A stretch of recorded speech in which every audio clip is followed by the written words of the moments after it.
For the last almost 100 years, we have seen many movements in the Muslim world, like the movement of Hassan al-Banna, of Ikhwanul and Ibn Badis and many others. He said, I would like to know what was the real intention, what they were intended to do. I think it was a confusion on the part of these leaders which gave birth to such movements. Two things simultaneously happened. The fall of the Muslim empires and the Muslim countries of the world, the political fall I mean. And the second is the gradual decay in Islamic values. Now they confused the Muslim entity with Islam. Primarily they were moved by the forces which destroyed political greatness of the Muslim people. This was the initial principal motive force.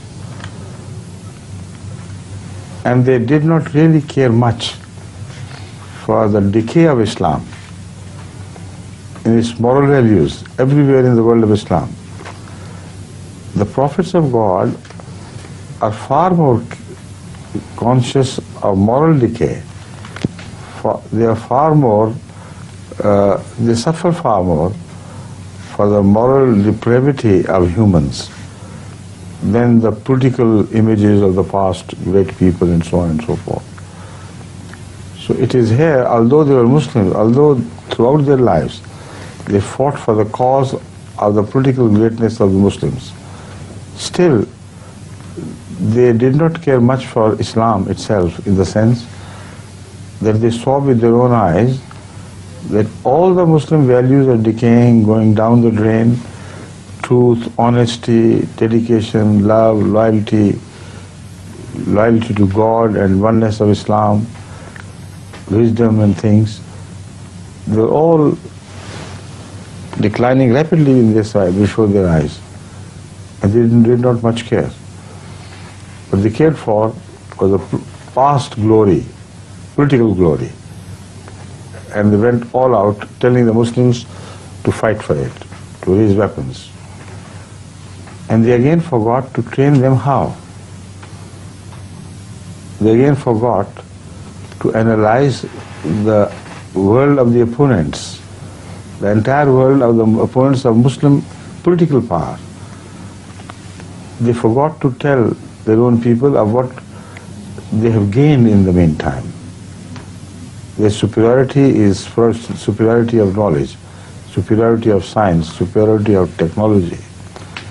They should have told and warned their own people that without vying with them in these areas, no war can ever be contemplated.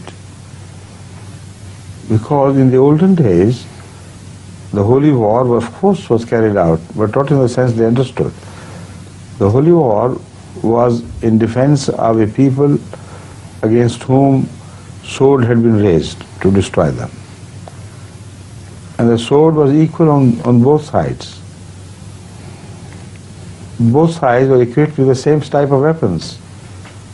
Spears, sword, horses, and that one. So there the higher and better spirit always won. Higher organization, higher self-discipline, and higher sense of dedication for the cause. They always became the decisive factors in the fights between the Muslims and the non-Muslims in olden days. These leaders, al-Banna and Jamaluddin Afghani, they failed to tell or remind the Muslim people that you do not any longer possess the same weapons. If you go to fight with old weapons, a most moderately equipped army, you are bound to be destroyed. So first, try to improve your knowledge, improve your know-how of technology, etc. Discipline yourself. Only then you can think of a war which may be holy or unholy, I'm not concerned. But you can only think of war after you have prepared your people, not before that. If If you go unprepared, you are going to be beaten. Hazrat sallallahu alaihi wasallam laid the greatest stress on preparation, because the Holy Quran laid the stress on preparation. Talking of the worldly defenses, also of spiritual defenses, of course, but I'm specifying the area where apparently the first reference is to the worldly defenses. The Holy Quran tells the Muslims to have horses posted at the borders, which means you must have watch posts at every border, so that you know from where the enemy is planning to attack you. That is preparedness. You must remain prepared throughout, and so much so that your borders become the watch posts, and the enemy, before it can make any move into your territory, is taken by surprise by you, because you will know they are preparing, so you have a right to attack them. So preparedness is something on which the Holy Quran lays great stress.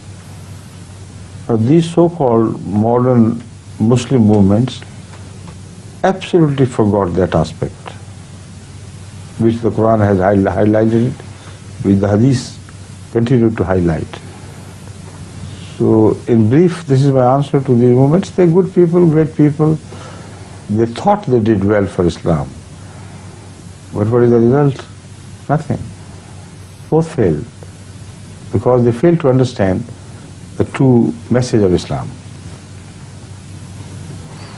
Abdullah, you have a question? No? You're left today. It's Friday. Now, only 5 minutes are left, but because I have to attend a meeting now, we started a little late. So you can continue yourself for the next 4 or 5 minutes. We've got a qasida, I think, to play. Okay, that's good. So I take leave of you. Inshallah, we'll meet again tomorrow. Right? Assalamu alaikum. Wa alaikum assalam. Assalamu alaikum. Wa alaikum assalam.